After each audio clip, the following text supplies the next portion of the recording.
Alright, good morning, people. Yeah, I know you can't see me. Bye, Felicia. Anyway, so today we are. You can laugh. Thank you. Okay. So, we're going to talk about the vertebrae today. We're going to look at some of their common features and how to identify them. Now, the vertebrae are divided into how many groups? Somebody talk to me. Three, are you sure? 3, 4, 5?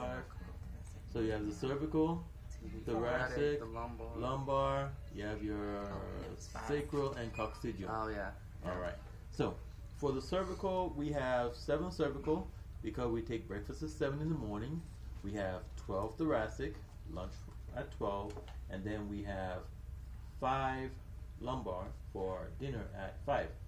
And then your sacral is fused, and your coccyx, interestingly, yes, we all have tails. Yeah, the coccygeal bone is our tail. I was once asked by a student, dude, do you have a tail? And I was like, guess what? We all do. So, welcome to the club. And actually, in women, when they're in labor, in some women, the coccygeal bone actually breaks to give room for the baby to come out. So that's just side note. So let's go and look at the cervical vertebrae. Cervical vertebrae, they all have certain similar features. One of which is a transverse foramen in the transverse process. All cervical vertebrae have a transverse foramen, all of them. Then the other is that their vertebral body, this piece here, is very small, and the spine is bifid, divided into 2. Now, the first 2 cervical vertebrae are significantly different.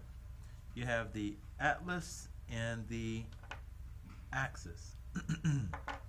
The atlas, when you look at it straight on, it's shaped like the head of a Harry Potter character. I think they call him Dobby or so. So the head of Dobby. Oh, okay. Yes, exactly. So when you see any vertebrae that looks like the head of a Dobby character, that is your atlas. All right?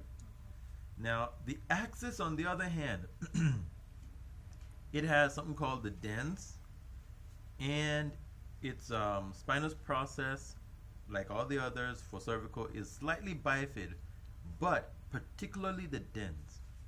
This kind of looks like a football player who is praying. This is his head, this is his shoulders, these are his hands coming forward here to pray. Alright, so when you see a vertebrae that looks like a football player with shoulder pads praying, that is your axis. The axis fits inferior to the atlas so that you can say, no. What is your bank account? None of your business.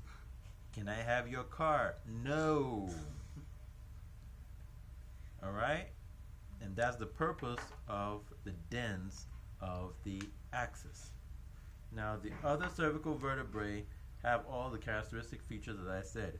A bifid spine, a transverse foramen, oopsie, missed it. Transverse foramen, and a small vertebral body. Now, let's go to the thoracic vertebrae. All the thoracic vertebrae have this general feature. Looking at it straight on or from the side, it looks like a giraffe. Yes, with the mouth of the giraffe, the ears, and then the little tiny giraffe horns.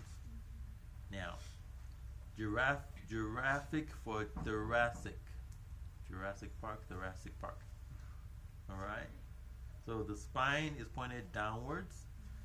The transverse processes are literally very horizontal. And then your articular facets look like the little stumps of the ears. And the vertebral body, if you look at it straight on, it kind of looks like a heart in shape because the thoracic region surrounds or protects where the heart resides. Alright.